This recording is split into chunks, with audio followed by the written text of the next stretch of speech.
Sube de nivel la pelea de aranceles entre Estados Unidos y China. Donald Trump fue el primero en dar el golpe, inicialmente con un 20% de tarifas a los productos chinos a principios de 2025. A eso se sumó el 34% de aranceles que anunció el 2 de abril. Beijing respondió con otro porcentaje exactamente igual y ahora el presidente estadounidense amenaza con poner un 50% adicional si el gobierno chino no retira su medida de retaliación. Por lo tanto, si China no retira su aumento del 34% sobre sus abusos comerciales de largo plazo antes de mañana, 8 de abril de 2025, Estados Unidos impondrá aranceles adicionales a China del 50% a partir del 9 de abril. Con todo esto, estamos en un segundo capítulo de guerra comercial entre Estados Unidos y China, después de la que hubo en la primera presidencia de Trump en 2018, y cómo se afecta la economía mundial con este nuevo choque arancelario de las dos economías más grandes del planeta. Lo analizamos en profundidad en el debate de France 24. Yo le doy la bienvenida a nuestros dos invitados. Diego Ferro, ejecutivo, economista y financiero, fundador del fondo de inversión M2M Capital Management. Él se conecta desde New Canaan, en Connecticut, Estados Unidos. Y en Londres está con nosotros Bruno Binetti, investigador asociado en Chatham House y doctor de London School of Economics. Bienvenidos los dos a este espacio y antes de comenzar les recuerdo que estamos en redes sociales como @France24-ES y también un saludo muy especial a quienes nos están escuchando en este momento a través de Apple Podcast, de Spotify, Deezer o TuneIn. Bruno Binetti, le doy la bienvenida a este espacio. Comencemos por entender lo más básico. ¿Ya se puede hablar de una guerra comercial? Decididamente. A diferencia de la primera guerra comercial durante el primer gobierno de Trump, que era una guerra sobre todo de tarifas entre Estados Unidos y China, el anuncio de Trump de esta semana ha iniciado una guerra comercial global. Esto es Estados Unidos levantando barreras contra el resto del mundo, no solamente contra China. Obviamente China ocupa un lugar particular porque, según la visión de la economía que tiene Trump, China hace trampa con la economía global y esto ha perjudicado a los Estados Unidos durante muchos años, entonces estas tarifas vendrían a corregir eso. Es dudoso que lo hagan, pero eso es lo que el gobierno de Estados Unidos dice que está haciendo. Pero al mismo tiempo China ve esto como una demostración de abuso de poder por parte de los Estados Unidos. Y por más que Estados Unidos representa el 25% de la economía mundial, China el 17%. Claramente una guerra de tarifas entre estos dos países va a ser muy dañino para el resto del mundo, pero también se entrelazan cuestiones de competencia geopolítica mundial, por lo cual China no puede dar el brazo a torcer sin un acuerdo general con los Estados Unidos que le permita desescalar. En esa misma línea, Bruno, Beijing dijo literalmente que no se iba a arrodillar ante la presión de Trump. Vemos entonces que ninguno de los dos países están dispuestos a ceder y veremos un camino similar al que ocurrió en 2018 cuando tanto Washington como Beijing anunciaban un arancel y el otro respondía con un porcentaje igual. ¿Vamos por el mismo camino? Es así. Lo más probable es que esto termine o en una negociación grande como la que resultó en el primer mandato de Trump, que implicó que China, por ejemplo, comprara más productos agrícolas de los Estados Unidos, pero el mundo ha cambiado mucho. Trump ahora es mucho más agresivo que antes y China también está en una posición de debilidad con una economía más frágil y yo creo que el liderazgo de Xi Jinping no puede permitirse ser percibido como débil por parte de los Estados Unidos y por parte del resto del mundo, con lo cual vamos a un potencial choque que va a tener consecuencias muy negativas para la economía de Estados Unidos, muy negativas para China y muy negativas para el resto del mundo. Usted da su primera aproximación a esta guerra comercial pintando la economía china mucho más débil que antes y Donald Trump en una presidencia mucho más agresiva que en su primer mandato. Diego Ferro, bienvenido usted también al debate. ¿Coincide con estos puntos de Bruno o cuáles son sus primeras aproximaciones a esta guerra comercial, particularmente en el capítulo Washington-Beijing? Hola, yo creo que hay una diferencia entre estas medidas y las anteriores. Las anteriores parecían más específicas respecto a China y esto parece ser una política mucho más general respecto a usar tarifas y yo creo que tienen mucho que ver con promesas electorales, sobre todo al tipo de gente que lo votó a Trump, y por eso me parece que es mucho más firme. O sea, Trump le gusta usar las tarifas como un elemento de negociación geopolítica muchas veces, y en este caso me parece que tiene mucho más que ver de realmente un giro de la política económica de Estados Unidos, pero que viene manteniendo desde décadas, de apertura, y esto puede cambiar las cosas a mediano plazo bastante. Así que digamos que es un problema muy serio el conflicto con China, pero no sé cuán fácil va a ser que Trump cambie en este sentido. Y más allá de predecir si Donald Trump podría cambiar o no, o si China se va a flexibilizar ante las medidas de Washington, Diego, quiero preguntarle sobre cuáles están siendo los efectos o pueden ser los efectos de estos aranceles anunciados de lado y lado. Hasta el momento, Washington ha prometido un 54% de aranceles contra China en lo que va corrido del 2025. De ese 54%, 20% adicional a los impuestos introducidos en 2018 ya están funcionando, y el 34% que anunció Donald Trump el 2 de abril entrará en vigor el 9 de abril.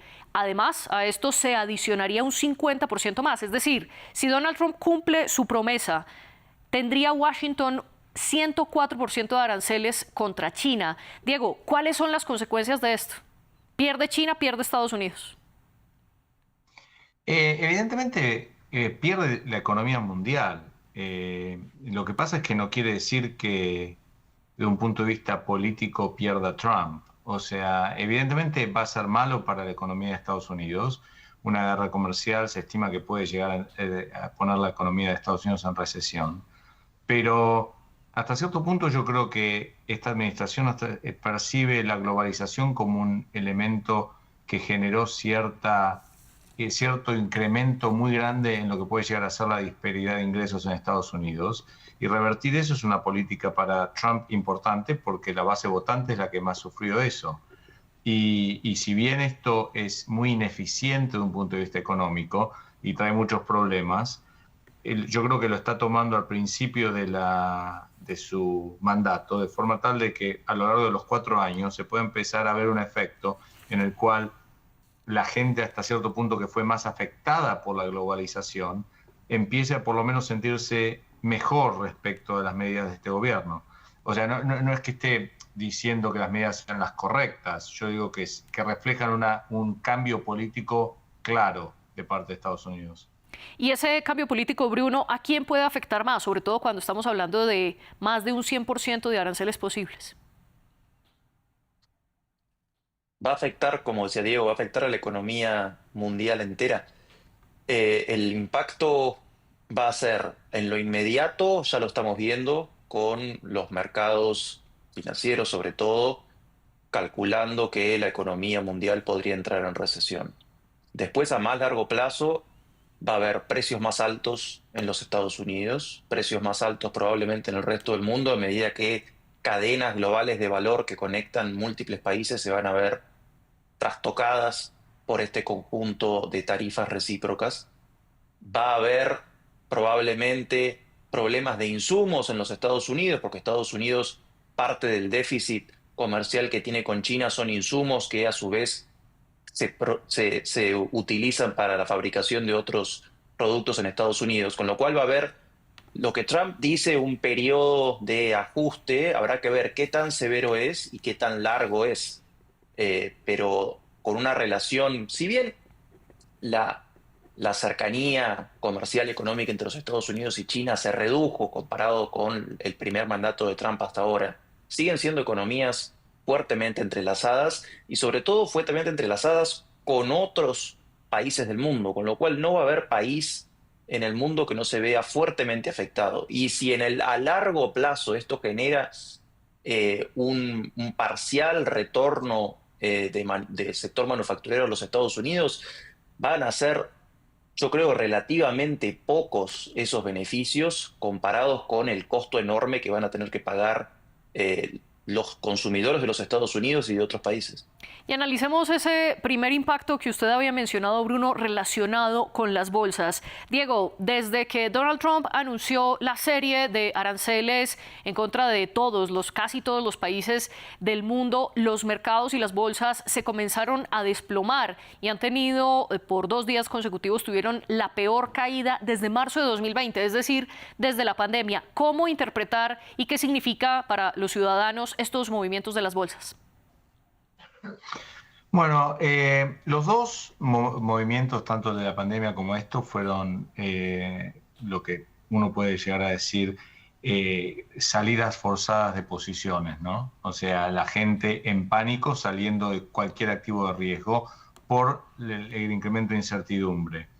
Yo creo que la gran diferencia en este caso es que, a diferencia de lo que pasó con COVID, que estaban todos los bancos centrales dispuestos a cambiar la política para facilitar la liquidez y que los mercados se recuperen. En este caso el tema es un poco más complicado porque no me queda claro que los bancos centrales intervengan tan agresivamente porque hasta cierto punto son políticas de gobierno ya establecidas. Así que es bastante lógico lo que pasó. Hay una situación nueva, nadie sabe exactamente qué va a pasar, con lo cual los mercados se retraen, la gente vende, busca conservar caja y a una vez que haya un poco más de claridad, ahí yo creo que probablemente vean si hay algún ganador, va a haber varios perdedores y ahí empezar a tomar un poco de riesgo de vuelta. Pero en este momento hay demasiada incertidumbre. Igual yo creo que después de esto, o hasta cierto punto refleja que a nivel geopolítico los riesgos están mucho más altos de lo que solían estar. Con lo cual va a haber, yo creo, en general una sensación de mercados más inestables a futuro, pero no a estos niveles. Usted dice que esto muestra que los riesgos pueden estar más altos. Bruno, ¿cómo se relaciona esto con la salud de la economía? Es decir, a la gente de a pie, ¿cómo le puede impactar que el Dow Jones o el S&P 500 caiga de manera tal como lo hemos visto? Bueno, la volatilidad en general es peligrosa. La volatilidad no solamente de las bolsas, que tal vez para el ciudadano de a pie puede tener menos conexión inmediata con su vida, pero eso a largo plazo implica menos inversión, implica menos trabajo, con lo cual tarde o temprano tiene efectos para todos los ciudadanos de manera inexorable. Por otra parte, también la volatilidad se refleja en, por ejemplo, los precios de las commodities. Si estamos viendo esto desde América Latina, la caída del precio del petróleo afecta a ciertos países. ¿Qué va a pasar con los metales? El precio del cobre ha caído también, eso afecta a varios países de América Latina, lo mismo con otros metales, lo mismo con productos agrícolas. Esa volatilidad, esa tensión, esa inestabilidad global y sobre todo, por supuesto, en la principal economía del mundo, como decía, 25% del PBI del mundo, que es Estados Unidos, tiene efectos para todos. Por otra parte, mercados más tensos, con más incertidumbre, con menos confianza, pueden generar presión sobre ciertas empresas, sobre ciertos países cuya economía o situación fiscal no es lo suficientemente sólida. Vamos hacia una economía mundial mucho más tensa y probablemente con sectores y empresas que van a entrar en crisis que tal vez hoy todavía no anticipamos. Diego, pero ¿cómo se puede ver afectada directamente China y los ciudadanos del país con todo esto? Bueno, la economía de China está, yo creo, tratando de recuperarse de muchos años de inversiones en sectores no del todo productivos, ¿no? O sea, yo creo que el gobierno chino hasta cierto punto incentivó para el crecimiento de su Producto Bruto muchas inversiones en el sector inmobiliario y otras que realmente no tenían necesariamente un retorno económico lógico, sino eran más por cuestiones políticas. Y eso está generando temas bastante serios y sobre todo considerando que se espera que la población de China decrezca dramáticamente a futuro, con lo cual China tiene problemas muy serios por su cuenta. y esta guerra no la beneficia. Y yo creo que también quizás esa sea parte del cálculo de Trump, ¿no? O sea, yo creo que Trump está contando con el hecho que dice, sí, realmente esto puede ser bueno, no bueno para Estados Unidos, pero va a ser proporcionalmente peor para el resto del mundo, con lo cual o se adaptan a lo que yo quiero o en el fondo va a estar todo el mundo peor, que es en el fondo cierto y lo hace irracional hasta cierto punto, pero cada uno maneja, o sea, digamos que siempre el presidente tiene la prerrogativa de tomar ese tipo de medidas, pero China tiene muchos problemas estructurales con los que está tratando de salir y esto evidentemente empeora todo. Aunque el argumento público del presidente Trump ha sido que esto lo hace para fortalecer la industria estadounidense, obligando a las fábricas a que vayan a suelo estadounidense para evitar tener que pagar esos aranceles. Bruno, finalmente esta decisión y esta guerra comercial ¿es para beneficiar a esas industrias y a esos comerciantes estadounidenses o es precisamente, como lo plantea Diego, para golpear más fuerte a China y debilitar su economía? Creo que tiene sentido el hecho de que, mira, si estamos hablando de alguna de las empresas o de alguna de las fábricas que se ven afectadas en Asia, estamos hablando de industria textil, industria, no sé, las tarifas que se han impuesto a países como Bangladesh, Vietnam, Camboya, esas no son empresas que van a radicarse en los Estados Unidos porque los costos serían prohibitivos. Entonces, hay que creer que hay otros motivos para este tipo de medidas. Una, coincido totalmente, es una demostración de fuerza y una máxima presión sobre China como rival geopolítico de los Estados Unidos a nivel global. Y la otra me parece también que es una demostración de poder de los Estados Unidos ante el resto de los países del mundo que van a tener que ir a Washington a rogar que los Estados Unidos. Bruno, tuvimos problemas con su señal, pero quiero retomar algo que usted estaba diciendo para preguntárselo a Diego. Bruno estaba hablando que esto es una demostración de fuerza y poder por parte de Estados Unidos ante China y ante el mundo. Frente a esta situación, entonces, Diego, ¿qué le queda a Beijing por responder? Yo creo que de escalar va a ser, bajar la tensión va a ser importante en todo el mundo. Y yo no sé si uno va a ver eso en los titulares, porque cada país va a tener que prestar atención a su frente interno y proteger su imagen, pero yo creo que la estrategia más lógica de casi todos los países es de alguna manera sentarse a negociar con Trump y encontrar el mejor acuerdo que puedan. Porque sinceramente no creo que, o sea, digamos que desde un punto de vista práctico, Trump está haciendo esto porque ve ventajas políticas. Okay. Y es muy difícil hacerle y todavía no hay suficiente presión. O sea, si sigue cayendo la bolsa acá, quizá haya más presión en contra de él, pero está al principio del mandato, no tiene reelección, así que está en una posición bastante fuerte como para negociar esto. Así que yo creo que lo más lógico desde China para el resto es haz las declaraciones que te parezcan públicamente, pero yo mandaría enviados para ver de qué manera se puede tranquilizar el tema. Y al respecto, se ha dicho públicamente que Donald Trump y Xi Jinping, el presidente de China, han intentado conversar telefónicamente. Todavía no lo han hecho, sin embargo, el presidente estadounidense dice que espera poder hablar con su homólogo chino en los próximos días. ¿Usted cree que una diplomacia de ese alto nivel puede desescalar esta guerra comercial o, por el contrario, deberían mandar equipos que constantemente estén en negociaciones? Bueno, lo que pasa es que primero hay que ver que realmente haya algo para negociar. Los equipos vienen en la medida que los líderes digan, ok, que vayan los equipos. Así que el primer paso sería que tengan una charla y que en esa charla se hablen francamente y establezcan el marco de esa negociación. Bruno, ya pudimos reconectar su señal con nosotros. Usted está hablando de la demostración de fuerza por parte de Estados Unidos ante China y ante el mundo. Frente a esto yo le pregunté a Diego, ¿qué podría responder entonces China? ¿Qué opina usted? ¿Cuál es la salida que debería tener Beijing? o seguir aumentando los aranceles contra Washington o abrir un diálogo? Bueno, está claro que una escalada de tarifas al infinito sería ruinosa para las dos economías, pero como veníamos diciendo, la de China probablemente esté en una situación más débil.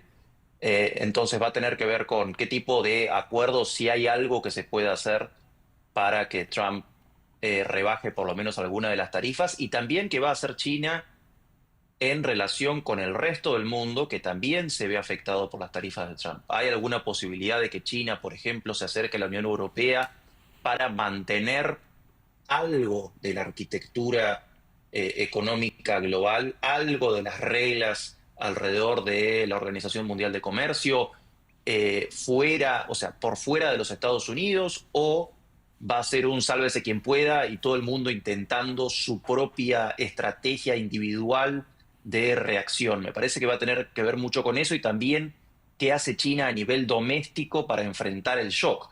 Si es capaz el liderazgo chino, por ejemplo, de incentivar más el consumo doméstico para que más de su producción se vuelque al mercado doméstico y que no tenga que depender tanto de las exportaciones para sostener su crecimiento económico.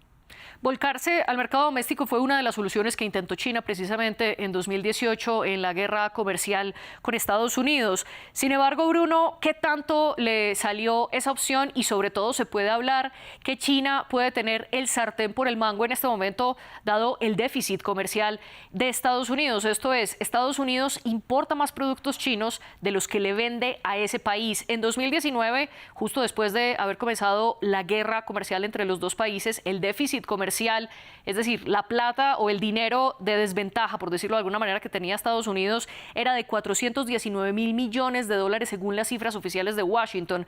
Y ahora, en 2024, fue de 295.000 millones.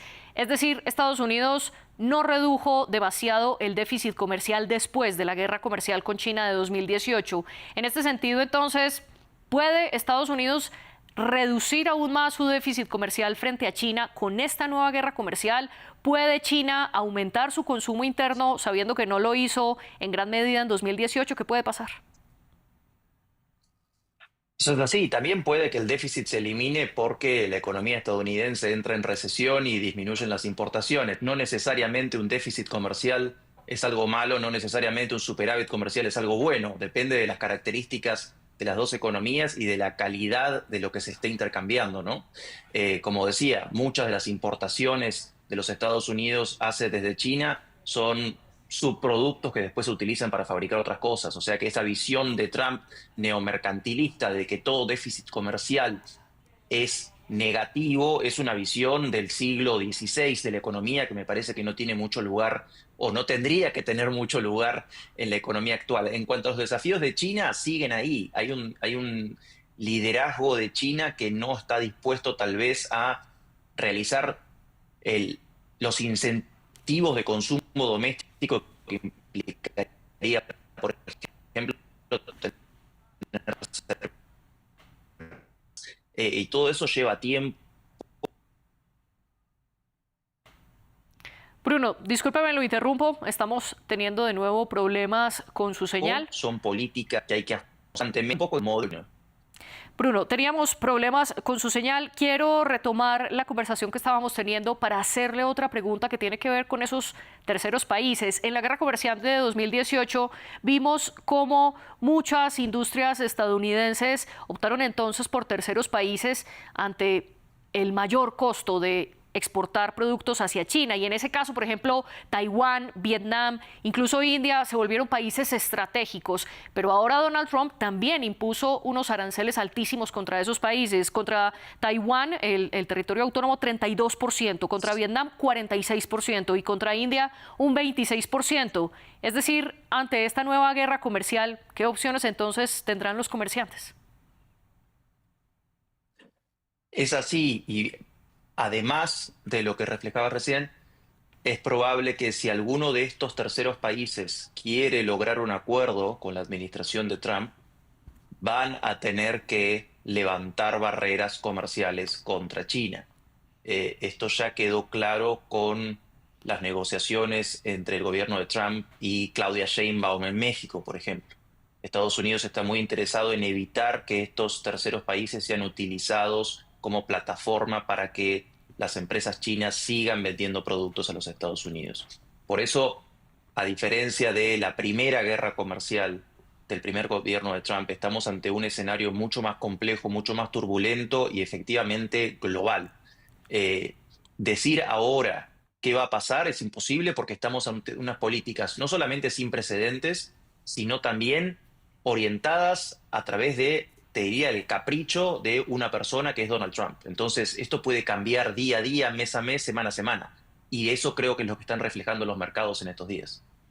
Aquí simplemente una aclaración para usted, Bruno, y es Diego Ferro, la otra persona que nos acompañaba en el debate, decidió dejar de participar en esta conversación, entonces continuaré con usted, Bruno. Otra de las opciones ante este muro o estas medidas arancelarias ha sido, por ejemplo, llevar productos de China, por ejemplo, hacia Estados Unidos por menor valor. Esto se debe a que Trump firmó una orden ejecutiva que elimina un vacío legal que le permite a paquetes inferiores de $800 ingresar a Estados Unidos sin necesidad de aranceles. Una oportunidad que, por ejemplo, la industria textil china ha aprovechado para enviar paquetes por menos de ese valor y librarse así del 34% de aranceles impuestos recientemente. Medidas así que tanto pueden funcionar.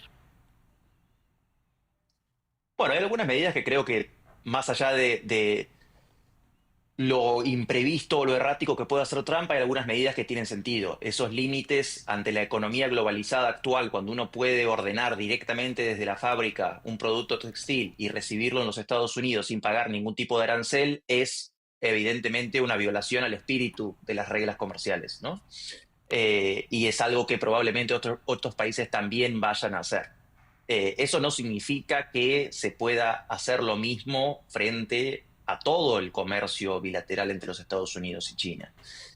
Lo que le falta a la administración de Trump en ese sentido es cierta sofisticación y tienen una visión muy binaria del comercio donde uno gana todo o pierde todo. Y eso claramente a Trump le ha funcionado, bueno, a veces le ha funcionado en sus negocios inmobiliarios, pero no es la forma en la que la principal potencia del mundo debería organizar su política comercial global.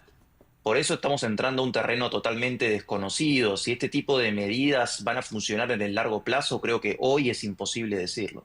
Con esta visión binaria, como usted la llama, coincide con otros puntos que hemos trabajado aquí en el debate en programas anteriores, en las que otros analistas han dicho que Donald Trump se comporta con el comercio estadounidense como se comporta en lo personal desde sus negocios. Usted dice que esto está afectando no solo la economía estadounidense, sino todo el comercio mundial. Pero ¿hasta qué punto puede llevar esto y sobre todo en qué se diferencia la actitud de Donald Trump de hoy a la que tuvo en su primera presidencia? Bueno, ahí hay una diferencia política. Del Donald Trump de 2016 era un Donald Trump nuevo para la política nacional, que dependía mucho de algunas figuras del Partido Republicano relativamente centristas. Vimos un gran movimiento en su primer gabinete en la medida en que ciertos funcionarios decidían dar un paso al costado o él los echaba por no ser lo suficientemente leales o lo suficientemente radicales. Hoy tenemos un Donald Trump muy fortalecido, reivindicado, que ha ganado las elecciones claramente, a diferencia de 2016, donde Hillary Clinton sacó más votos y por el sistema electoral Trump terminó siendo electo. Un partido republicano prácticamente sometido y hecho a la imagen y semejanza de Trump, que controla por muy poco la Cámara de Representantes y el Senado. Y tenemos un Donald Trump que dijo que iba a hacer esto durante la campaña y fue elegido por una mayoría del pueblo estadounidense. Entonces, hasta que ese capital político se evapore, ¿qué puede pasar si Estados Unidos entra en una recesión, si la inflación repunta por las tarifas? Puede que a Trump no le dure este periodo, pero por lo pronto y hasta las próximas elecciones legislativas, lo más probable es que Trump siga dictando casi de manera personal la política económica de los Estados Unidos. Y aquí le quiero preguntar, ¿Qué tanta injerencia tiene una decisión personal, no solo en la economía estadounidense, sino en el comercio mundial y específicamente en las bolsas? Y se lo pregunto precisamente por el comportamiento de los mercados financieros a comienzos de esta semana. Iban en picada tras la decisión de China de responder con un 34% de aranceles hacia Estados Unidos que entrarían en vigor, según Beijing, el 10 de abril. Ante esto, los mercados de Asia, de Europa, de Estados Unidos fueron en caída. Luego se corrió un rumor de que el presidente Donald Trump estaba dispuesto a pausar esa guerra arancelaria. Inmediatamente las bolsas reaccionaron positivamente y comenzaron a ganar parte de lo que ya habían perdido en la jornada. Luego la Casa Blanca desmintió públicamente diciendo que Donald Trump no tenía la intención de pausar los aranceles y esto terminó por confirmar el desplome de las bolsas en el mercado, por lo menos a comienzos de semana. Es decir, ¿hasta qué punto la decisión de un solo presidente puede influir en las bolsas del mundo? Y si esto es usual, ¿esto había pasado antes o no? No, yo creo que nunca había pasado porque tal concentración de poder y un ejercicio de la presidencia de tono tan autoritario era algo que no se había visto en los Estados Unidos. Naturalmente, en la medida en que Trump es el dueño absoluto de su partido, es por supuesto el líder político indiscutido dentro del gobierno, no tiene ningún tipo de rival, ni tampoco ha traído a gente a su gobierno que pueda desafiarlo. Todo el mundo está pendiente de lo que él dice para repetirlo, para implementarlo. Con esa concentración de poder tan desmedida en una persona que está gobernando nada más y nada menos que la primera economía del mundo, que representa un cuarto de la economía del mundo, obviamente cada cosa que Trump diga, tuitee o insinúe determina miles de millones de dólares en inversiones y políticas comerciales que van a tener impacto por muchísimos años por venir, aunque Trump deje de ser presidente mañana. Entonces, los efectos de esto yo creo que los va a sufrir Estados Unidos a lo largo del tiempo, porque durante muchos años Estados Unidos sostuvo su primacía mundial en un sistema que tenía ciertas reglas, y eso hacía a Estados Unidos algo predecible, y eso significaba que uno podía invertir en los Estados Unidos y uno sabía las reglas de juego que tenía que cumplir, y eso le permitió a los Estados Unidos convertirse en el centro de la economía mundial. Hoy, algunas de esas condiciones no existen más, y si este tipo de ejercicio y este tipo de política económica se mantuviese en el tiempo, ciertas bases de la prosperidad de los Estados Unidos desaparecerían. Bruno, y para concluir, quiero preguntarle algo. ¿Cuáles pueden ser las consecuencias para América Latina, especialmente en lo que tiene que ver con esta guerra comercial entre China y Estados Unidos? Usted antes había dicho que los países en desarrollo pueden ser de los más afectados. Concretamente, ¿qué puede pasar en la región? Bueno, los precios de las commodities, como ya dije, afectan directamente, esta volatilidad global afecta directamente las exportaciones latinoamericanas. A más largo plazo, si bien muchos países de la región no recibieron la tarifa más baja, digamos, de 10%, esto sin dudas va a tener mucho impacto, particularmente en Centroamérica y el Caribe, que dependen más comercialmente de los Estados Unidos.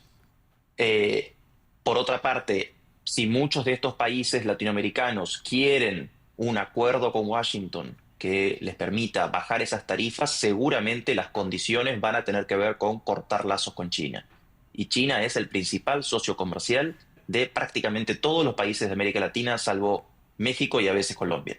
Entonces, si los Estados Unidos usa estas nuevas, digamos, herramientas de política económica para presionar a los países latinoamericanos a que definitivamente corten lazos con China, esto sería ruinoso para muchísimas economías latinoamericanas que dependen de la demanda de productos de China. Ninguna de las dos opciones, ni cortar con los Estados Unidos ni cortar con China, es aceptable para los países de América Latina hoy. Las consecuencias van a ser muy duras y muy a largo plazo. Bruno Vinetti, gracias por acompañarnos en el debate de France 24. Lamentamos la ausencia de Diego Ferro y pedimos de antemano disculpas por todos los errores técnicos. Gracias también al equipo que hace este programa posible y a nuestras productoras, nuestra jefe de edición Laura Garzón y nuestra jefe de invitados Tania Herrera. Ustedes sigan con nosotros aquí en France 24.